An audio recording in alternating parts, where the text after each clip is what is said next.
नमस्कार दोस्तों, मैं उदय प्रकाश बिंद। मेरे YouTube चैनल उदय प्रकाश बिंद के हिंदी साहित्य मंच पर आपका स्वागत और अभिनंदन है। चलिए दोस्तों, शुरू करते हैं आज का हिंदी साहित्य मंच। शीर्षक है ठग बनिया, लेखक उदय प्रकाश बिंद। एक दिन एक गांव में एक बनिया आया व्यापार करने के इरादे से, और वहां देखा कि कुछ छोटे बच्चे एक गिरगिट को मार रहे थे, कुछ संप्रदाय से जुड़ी बातें करते हुए। जब वह कुछ और आगे बढ़ता है तो रास्ते में कुछ ऐसे बच्चे और दिखाई पड़ते हैं, उसी प्रकार मकड़ियों को मार रहे होते हैं और कुछ ऐसी ही सांप्रदायिक बातों को करते हुए। बनिया यह सब देखकर आगे चला जाता है, और जब वह गांव में पहुंचता है तो वहां कुछ लोग मिलते हैं। तो वह अपना परिचय बताता है कि मैं एक बनिया हूँ और यहाँ व्यापार करने के लिए आया हूँ। मेरे व्यापार से आपके गांव में 5 सालों के अंदर अंदर हर घर में नौकरी मिल जाएगी, और साथ ही हर घर को 15-15 लाख रुपया मिलेगा। लेकिन उसके लिए आप लोगों का साथ चाहिए। गांव वाले बोले, कैसा साथ चाहिए? बनिया बोला, ज़रूरत पड़ेगी तो बताएंगे, फिलहाल अभी कुछ ज़मीन दे दीजिए ताकि हम यहाँ एक कार्यालय खोल सकें। गांव वाले बोले, क्यों नहीं, जब आप हमारे गांव के बारे में इतना कुछ करना चाहते हैं तो क्यों नहीं दे सकते। गांव वाले उस बनिए को कुछ एकड़ ज़मीन दे दिए। तब से वह बनिया उस गांव में रहने लगा और एक कार्यालय खोल दिया।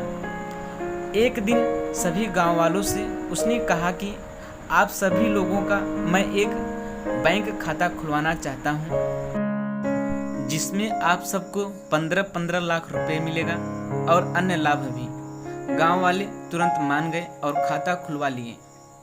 खाता खुलने के कुछ दिन बाद बनिया एक बार फिर गांव वालों से कहता है कि आप लोगों के अच्छे दिन शुरू हो गए हैं। मैंने सरकार से बात की है आप लोगों के गांव में शौचालय बनवाने के लिए। गांव वाले सुनकर बहुत खुशी हुए और बनिया ने वास्तव में शौचालय बनवाया। लेकिन बनिया बहुत चालाक था, वह पूरे गांव में ढिढोरा पिटवा दिया कि बनिया ने शौचालय बनवाया। गांव वाले तो नींद में भी कहने लगे थे कि बनिया ने शौचालय बनवाया है, गंदगी को गांव से दूर भगाया है। ऐसे ही कुछ दिन तक चलता रहा, और एक दिन बनिया गांव वालों के सामने एक प्रस्ताव रखता है और कहता है कि समय आ गया है कि आप लोग मेरा साथ दें। गांव वाले बोलते हैं कि कैसा साथ चाहिए? जरूर देंगे, हाँ क्यों नहीं देंगे, आप बोले तो सही। बनिया अपना बात कहता है कि आप लोग मुझे कुछ पैसे दीजिए, आप लोगों को 5 साल में उसका दुगना दूंगा। गांव वाले तुरंत मान गए। ऐसे ही करते करते कुछ दिन बीत गए और फिर ऐसे ही कई प्रस्ताव रखा और गांव वालों से पैसा वसूली करता रहा। गांव के कुछ लोगों को लगने लगा कि यह बनिया हमें बेवकूफ़ बना रहा है, तो उसका विरोध करने लगे। लेकिन कुछ लोगों को उसकी बुराई सुनना पसंद नहीं था और वे लोग उन सबको गांव विरोधी बताने लगे। वे कुछ लोग कमज़ोर पड़ने लगे, इसलिए शांत हो गए। बनिया को लगने लगा कि गांव वालों को अब ज़्यादा दिन तक बेवकूफ़ नहीं बनाया जा सकता है, इसलिए अब जो करना है उसे जल्दी कर लें। एक दिन वह पुनः गांव वालों की बैठक बुलाता है और वह एक प्रोजेक्ट के बारे में चर्चा करता है कि गांव में 8 से 10 प्लांट लगेंगे, उसके लिए हमें कुछ ज़मीनें चाहिए। तब गांव वाले बोले कि हमें क्या फ़ायदा होगा। बनिया ने कई फायदे गिनाए और बोला कि सब आप ही लोगों का तो होगा, मेरा कौन है? ना तो मेरा घर है, ना ही मेरा परिवार। मैं भी तो आपका ही बच्चा हूँ, क्यों हूँ कि नहीं? गांव वाले एक सुर में बोले, हाँ हो। बनिया बोलता है कि इस प्रोजेक्ट से आपके गांव का ही विकास होगा और कई सारी नौकरियां मिलेंगी। क्यों, मिलेंगे कि नहीं? गांव वाले बोलते हैं, हाँ मिलेगी मिलेगी। खुशी से जयकारा लगाने लगते हैं। बनिया बोलता है कि आप लोगों का यही जुनून को देखकर मुझे नई ऊर्जा मिलती है। आप लोगों की सेवा करते करते अगर मैं मर भी गया तो मुझे बहुत गर्व होगा कि मैं आप सभी का विश्वास पात्र बना।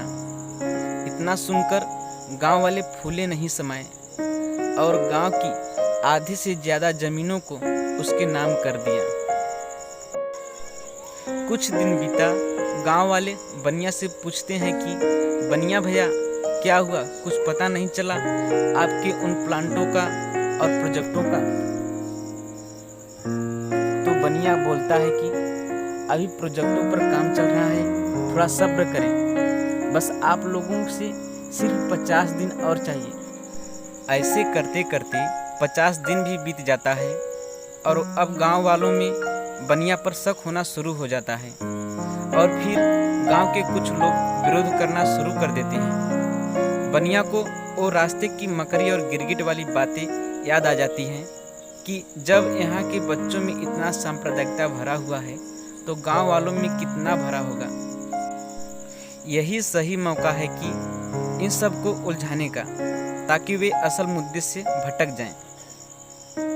बनिया अगली सुबह गांव के हिंदू बस्ती में जाता है और सांप्रदायिक बातें करते हुए कहता है कि आप सब गांव में सबसे अधिक हैं, फिर भी मुझे ऐसा नहीं लगता कि आप लोग मुस्लिमों से सुरक्षित हैं। अब देख लीजिए, इस गांव में केवल 2 ही मंदिर है और मस्जिद 3, और तो और ये सुबह सुबह अजान करके नींद खराब कर देते हैं। ऐसे ही बहुत सारी बातें करके चला जाता है।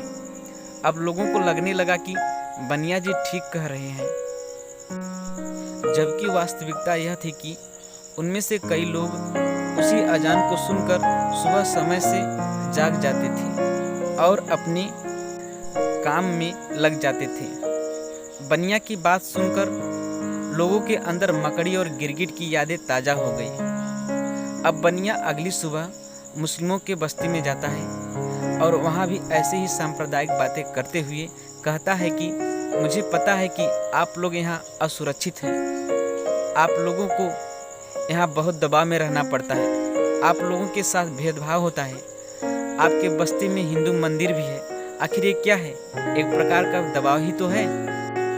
जबकि वास्तविकता यह था कि उस मंदिर से उस बस्ती के कई लोगों का पेट पर्दा चलता था, क्योंकि उस मंदिर के पास माला, फूल, खिलौना और अन्य दुकानें उन बस्ती वालों की ही थी।